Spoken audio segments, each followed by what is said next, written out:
प्रिय साथियों, आप सभी का हमारे YouTube चैनल पे हार्दिक स्वागत और अभिनंदन है। आज हम हिंदी साहित्य के द्वितीय प्रश्न पत्र, हिंदी प्रथम वर्ष के हिंदी साहित्य के द्वितीय प्रश्न पत्र भक्तकालीन हिंदी काव्य के नागमती वियोग खंड पर चर्चा करेंगे। इससे पहले हमने कबीरदास जी पर और सरोदक खंड पर चर्चा कर ली है। अब हम नागमती वियोग खंड पर चर्चा करेंगे। नागमती वियोग खंड उस खंड का है जो मलिक मोहम्मद जायसी द्वारा रचित पद्मावत का अंश है, और इसमें मलिक मोहम्मद जायसी जी ने नागमती के विरह का मार्मिक वर्णन अपने काव्य के माध्यम से किया है। जैसा कि आप सभी जानते हैं कि जो पद्मावत है अवधी भाषा में रचित महाकाव्य है। तो आइए हम पद को पहले पढ़ते हैं कि पद कौन सा है और फिर उसकी व्याख्या की तरफ बढ़ते हैं। साथियों, चढ़ा साढ़ गगन घन बाजा, है ना। पद कुछ इस प्रकार है। चढ़ा साढ़ गगन घन गाजा, साजा बिरह धुंद दल बाजा, धूम शाम धौरे घन धाये, सेत धजा बग पात दिखाए, खड़ग बीज चमके चहोरा, खड़ग बीज चमके चहोरा, बुंदबान बरसय घन घोरा, बुंदबान बरसय घन घोरा, ओ नाई घटा आई चौं फेरी, ओ नाई घटा आई चौं फेरी, कंत उबारू मदन हों घेरी, कंत उबारू मदन हों घेरी, दादुर मोर को किला पीऊ, दादुर मोर को किला पीऊ, गिरे बीज घट रहे न जीऊ,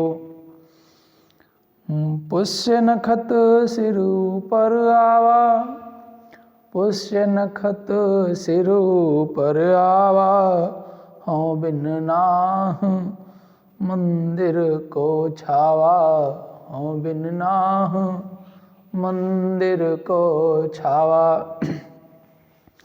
अद्रा लागी भुई लेई, अद्रा लागे भुई लेई, मोहि बिनु पीऊ को आदर दे, मोहि बिन पीऊ को आदर दे, जिन घर कंत ते सुखी, तिन गारो गर्व, जिन घर कंत ते सुखी, तिन गारो गर्व, कंत प्यारा बाहिरे, कंत प्यारा बाहिरे, हम सुख भूला शर्व, हम सुख भूला शर्व। तो इस प्रकार से ये पूरा पद है, नागमती वियोग खंड का एक पद है, और इस पद के माध्यम से जो नागमती है वह विरह में किस प्रकार से व्याकुल हैं अपने पति के वियोग में, उस विषय पर मलिक मोहम्मद जायसी जी ने अपनी कलम चलाई है, लेखनी चलाई है। आइए साथियों, इसकी व्याख्या पर चर्चा करते हैं। संदर्भ देख लेते हैं कि प्रस्तुत काव्यखंड हमारी मध्यगेन काव्य विविधिका में संकलित, है ना, नागमती वियोग खंड से लिया गया है, जिसके रचयिता मलिक मोहम्मद जायसी जी हैं। वह अपने समय के बहुत ही बड़े साहित्यकार माने गए हैं। तो आइए कुछ शब्दार्थ पे चर्चा करते हैं, फिर हम इसके अर्थ पर व्याख्या पर देखेंगे। शब्दार्थ किस प्रकार से हैं थोड़ा देखेंगे। जैसे चढ़ा आषाढ़ गगन घन गाजा, घन मने बादल और गाजा मने बरसना। साजा बिरह दुंद दल बाजा, साजा बिरह, बिरह का मतलब होता है विरह या विरह का मतलब होता है दूरी या जैसे आप दूर रह रहे हैं तो वो विरह है। दुंद दल बाजा, दुंद दल मने बादलों का दल, बाजा मने दल मने होता है समूह, बाजा मने बाजा। धूम शाम दौरे घन आए, धूम मने काले हैं, शाम धूम सफ़ेद हैं, धूम शाम धौरे भूरे, घन आधाए, घन मने बादल, धाए मने दौड़ के आए। श्वेत ध्वजा बग पात दिखाए, श्वेत है ना कि उसमें क्या है, श्वेत ध्वजा बग पात दिखाए, सफ़ेद सफ़ेद जो उसमें घन है वे बगुलों की पंक्ति की तरह दिखाई दे रहे हैं। खड़ग बीज चमके चहुओरा, खड़ग बिजली जो है चमक रही है, चहुओरा बीज, बीज मने है ना, खड़ग बीज चमके चहुओरा, खड़ग बीज मतलब जिस प्रकार बिजली है घनों के बीच में चमक रही है चारों ओर। बूंदबान बरसही घनघोरा, बूंदबान है ना तो बूंदों की बाण है ना, जिस प्रकार से बाणों की वर्षा होती है उसी प्रकार बूंद बाण बरसही घन। चहुओरा घनघोरा, घनघोर, घनघोर माने खूब ज़्यादा। ओ नहीं घटा आई चहु फेरी, ओ नहीं घटा और इस प्रकार अंधेरी रात, घटा मने छाया। चहु फेरी आई, आई मने आई है, चहु फेरी चारों ओर फेरी है, फिर घूम रही है। कंत बुबार मदन हो घेरी, मदन मने कामदेव, उबारू मने उबारे या बचा लें। दादुर मोर कोकिला पीऊ, इस प्रकार दादुर जो मेढक, मोर है कोकिला, पीऊ और जो पीऊ है कोकिल मने कोकिल, पीऊ मने पीऊ पक्षी। गिरे बीज घन घट रहे न जीव, ये जब बोलते हैं तो गिरे माने गिरती, बीज माने बिजली, घट माने प्राण, घट माने हृदय में, रहे न जीव, जीव माने जीवात्मा या प्राण नहीं बच रहे हैं। पुष्य नक्षत्र सिर ऊपर आवा, पुष्य नक्षत्र होता है नक्षत्र, जिससे नक्षत्र माने नक्षत्र होता है। सिर ऊपर आवा माने चढ़ाया है या लग गया है। हाँ बिन नाह, नाह माने पति के बिना, नाह माने पति। मंदिर माने मंदिर ही, छावा माने बनाया, बनाए कौन बनाए। अद्रा लाग लाग भूई लेई, अद्रा है ना, अद्रा नक्षत्र होता है वो लग गया है, लाग भूई लेई। मोह बिन पीऊ को आदर दे, और कहते हैं मोह माने मुझे, आदर माने मान सम्मान। जिन घर कंता ते सुखी, कंता माने पति। तिन गारो गर्भ, वे क्या हैं बहुत ही हसमुख हैं, घूम टहल रही हैं। कंत प्यारा बाहरे, हम सुख भूला सब, हाँ हमारा जो पति है बाहर है, हम सब सुख भूल गए। आइए व्याख्या की तरफ चलते हैं। क्या कहा गया है, जैसे कहते हैं कि आषाढ़ का महीना आ गया है ना, जैसे पहली पंक्ति से क्या कहा गया, चढ़ा आषाढ़ गगन घन गाजा, आषाढ़ का महीना लग गया है, चढ़ा, चढ़ा मने लग गया है। जायसी जी कहते हैं, अर्थात मलिक मोहम्मद जायसी जी कहते हैं कि चढ़ा आषाढ़ गगन घन गाजा, आषाढ़ का महीना लग गया है और गगन माने आकाश में, घन गाजा अर्थात जो बादल हैं घनघोर उधर गड़बड़ा रहे हैं, गरजने लगे हैं। लगता है कि बिरह रूपी सत्र ने युद्ध की तैयारी कर ली है। आगे क्या है, साजा बिरह दुंद दल बाजा, साजा माने साज सज्जा कर ली है, बिरह माने बिरह ने दुंद दल बाजा, और उसने दुंद भी बजा दी है अर्थात बुगुल फूंक दिया है।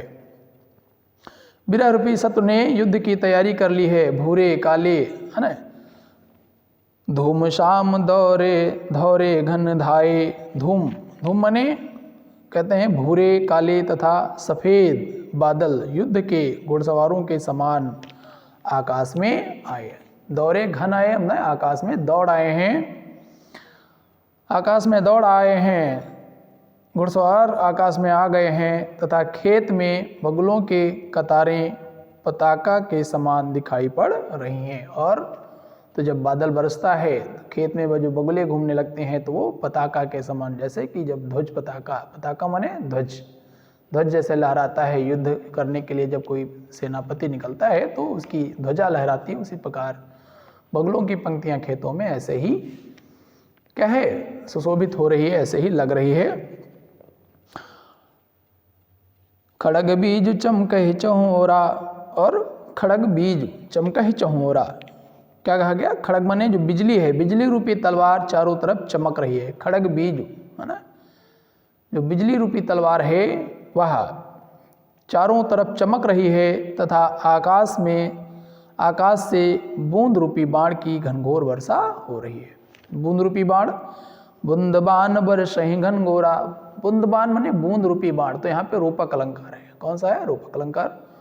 बूंदबान बरसहि घनघोरा, और बादल से बूंद रूपी जो बाणों की वर्षा है, घनघोर वर्षा हो रही है, अर्थात बादल है ना खूब ज़्यादा घनघोर वर्षा कर रहे हैं।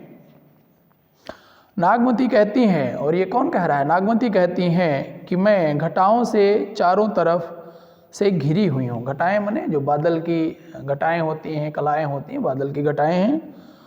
ओनाई घटाई चहु फेरी, ओनाई घटा अर्थात ना जो बादलों की घटाएं हैं वह ओनाई माने चारों तरफ से मुझे घेर के खड़ी हुई हैं। अकंत उबारो मदन हो घेरी, और इस दशा में हे कंत, हे प्यारे, हे प्रियतम, मुझे उबारो, मुझे जो मदन है, जो कामदेव हैं, वह मुझे क्या है, सता रहे हैं, उन्होंने मुझे घेर लिया है। दादुर मोर को किला पीऊ, और ऐसी स्थिति में जो दादुर है, जो कोई मोर की मेढक की आवाज़ है, और मोर की आवाज़ है, कोकिला की आवाज़ है, और पीऊ की जो आवाज़ है वह मुझे सता रही है। गिरे बीज घट रहे नजी, और यह जब पक्षी बोलते हैं तो इनकी जो आवाज़ है मेरे हृदय पर इस प्रकार गिरती है जैसे मानो कि ये मेरे प्राण ही ले लेंगे या मुझे जीवित ही नहीं छोड़ेंगे, अर्थात लगता है कि मेरे प्राण निकल जाएंगे। पुष्य नखत सिर ऊपर आवा, और हे नाथ, हे प्रियतम, है ना, इससे और भी बड़ी बात तो ये है कि जो पुष्य नक्षत्र है, पुष्य नक्षत्र भी अब आ गया है, अर्थात पुष्य नक्षत्र अब लग गया है। मैं तो बिना पत के अकेली हूँ,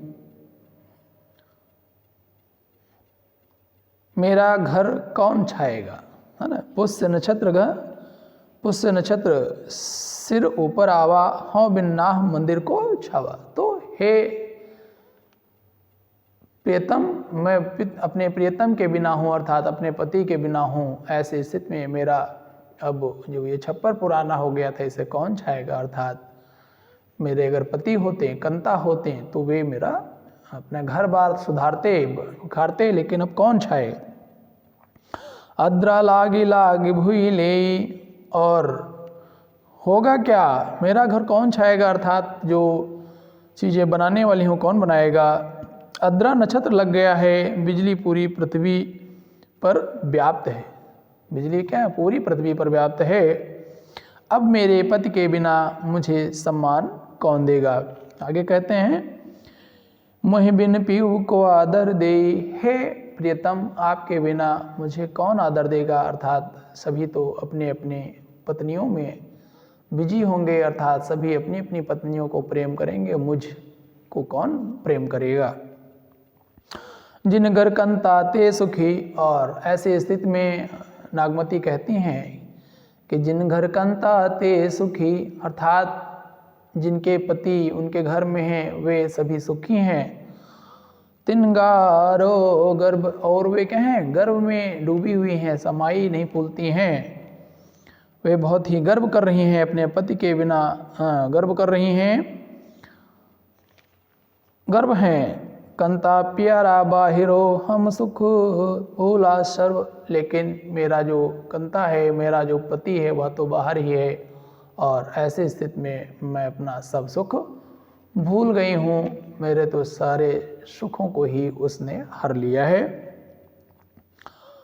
इस प्रकार इस पद के माध्यम से मलिक मोहम्मद जायसी जी ने नागमती के विरह का वर्णन किया है। आइए देखते हैं साथियों इसमें विशेष क्या है।